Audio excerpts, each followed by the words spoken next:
Hello guys! Good evening everyone! Ayan, kumusta naman kayo dyan? Alam nyo guys, kakarating ko lang. Ayan, kaya ang gulo-gulo ng buhok ko.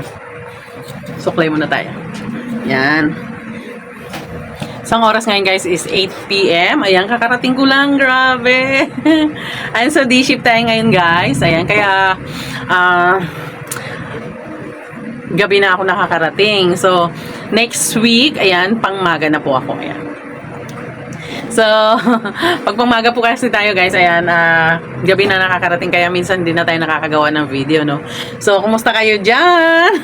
Ayan, napanood nyo ba yung mga video na mga, pinost ko dyan? Ayan, panoorin nyo guys. Ayan, napakaganda ng mga video natin. Ayan, piling-pili yan ng ating,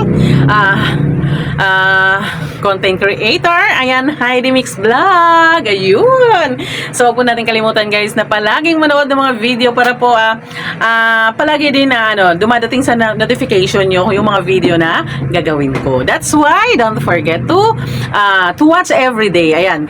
Kahit na paano nakakapag-video tayo, nakaka-post tayo, kaso nga lang late na yung post natin guys. Minsan nakaka-post ako ng 8. Ayan, 8 na talaga as in. Kasi, yun nga, dumadating ako minsan 8 PM na. Ayun, nakakalungkot. Ayan.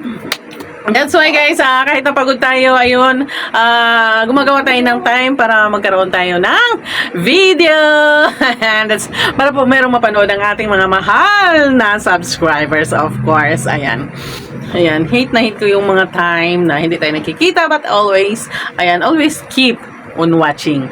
Ayan, huwag natin kalimutan yun guys, na manood tayo ng mga video. Ayan, especially guys, ayan, alam nyo naman na binibigay ko lahat ng mga pangangailangan nyo in regards of video. Ayan, that's why, ayan, sana suklian nyo rin na panoorin po yung mga mga video natin. Lahat po ng video, short video, long video, at mga live natin. Marami pong live dyan guys na kahit hindi tayo nakakapag-live, may mga live dyan na napakaganda. Ayan. Hanapin niyo po yung live natin dyan na nagkaroon tayo ng 56,000 na manonood. Ayan. That's why you better watch all the live. Ayan, kasi marami pong mga live dyan na hindi pa po niyo na napapanood. Ayan, go, go, go! Ayan, and also the latest video, especially for long video. Ayan guys, kasi dito ko kinukwento kung ano man yung mga nangyayari sa buhay natin. Oh my God!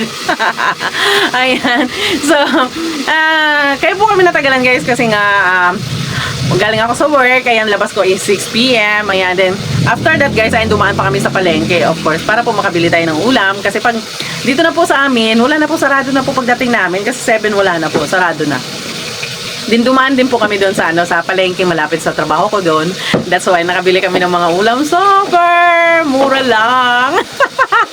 Ayan, lalo ng mga gulay guys. Tuwa talaga ako mamimili kasi alam mo ba, ang talong 20 pesos, tapos yung sayote guys, ayan, isang tumpok 20 pesos. Grabe.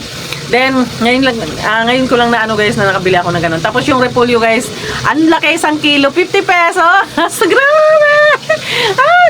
Ang saya-saya ko guys, kasi of course, favorite ko po yung mga gulay. Kaso ngayon, hindi ako masyado nakakain kasi nga, ang mahal, super mahal. So ngayon nakabili tayo ng mura. Wow! Ayan, tapos bumili ako ng galunggong guys. Ayan, 1 kilo. Ayan, 140 lang 1 kilo. That's why free na free tayo. Ayan, sabi ko parang 1 linggong ulam na natin to. Ayan, thank you so much. Ayan, kasi nga nakapamalengke kami kahit paano. Nakabili kami ng mga gulay na mura lang. Ayan, at fresh na fresh pa sila. Especially po sa nabili nating isda. Ayan. Super napaka-pula pa talaga ng hasang. Ayun.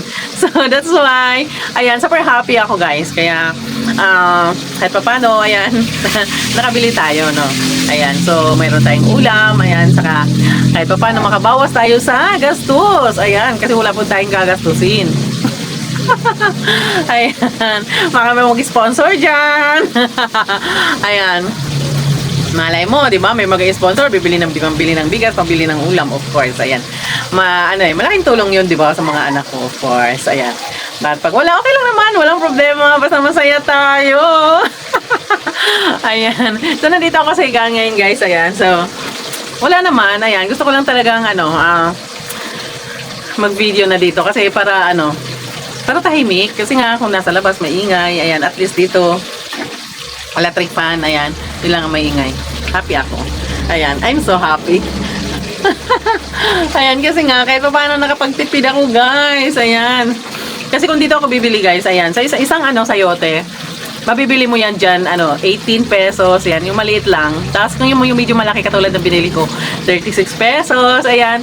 Samantalang bumili ako ngayon, tatlong sayote, 20 lang. Laki ng tipid, no?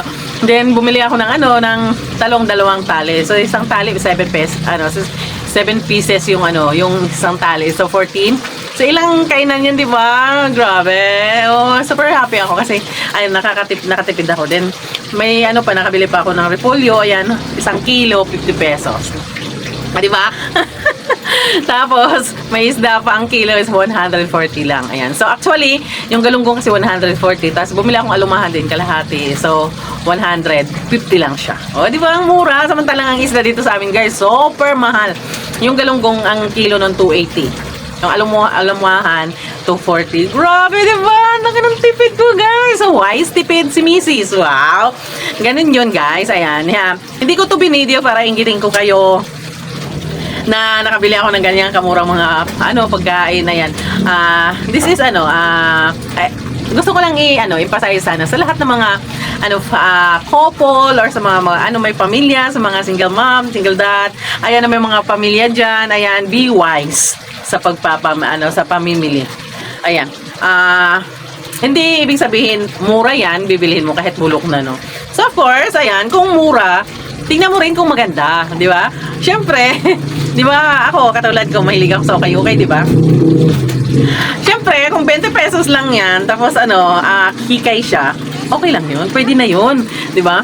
Pero kung kung 20 pesos naman ibutas-butas, wag na. Ayan, so kailangan nating pumili ng yung parang nababagay sa atin, o sa pagkain, yung hindi tayo nalalason, yung fresh pa siya para sa pamilya natin, sa mga anak natin, ganyan, guys, ang wise na mamshi. Ayan, kailangan budgetin mo yung kinikita mo para kahit papaano umabot man lang sa 15 days yung kinikita mo. Diba? Ganon yun. So, gusto ko lang sa inyo, guys, na kailangan nating magtipid, kailangan natin be wise to the sa kinikita natin kasi hindi ganon kadali kumita. At sa mahal na mga bilihin ngayon, pag hindi ka wise gumastos, ubos talaga ang kita mo, wala pa ang sahod na pangalawa. Ayun. Kaya parang naging happy ako kasi may mga lugar naman pala na medyo mura yung mga bilihin. Ayan, kung sa tingin niyo doon sa lugar niyo is mahal, ayan, hanap po kayo ng mga lugar na medyo mura. Katulad dito sa Laguna, mura sa Binyan, ayan, doon sa binilhan namin, mura lang din. Ayan, dito sa amin, super mahal. So, hanap tayo ng mga lugar na pwede nating mabilhan ng mura lang at fresh para sa pamilya. Ayun! Nagkaroon kayo ng tipid tips from Mamshi. Ayan, thank you so much everyone. I love you all. Miss na miss ko na kayo. Mwah, mwah, mwah.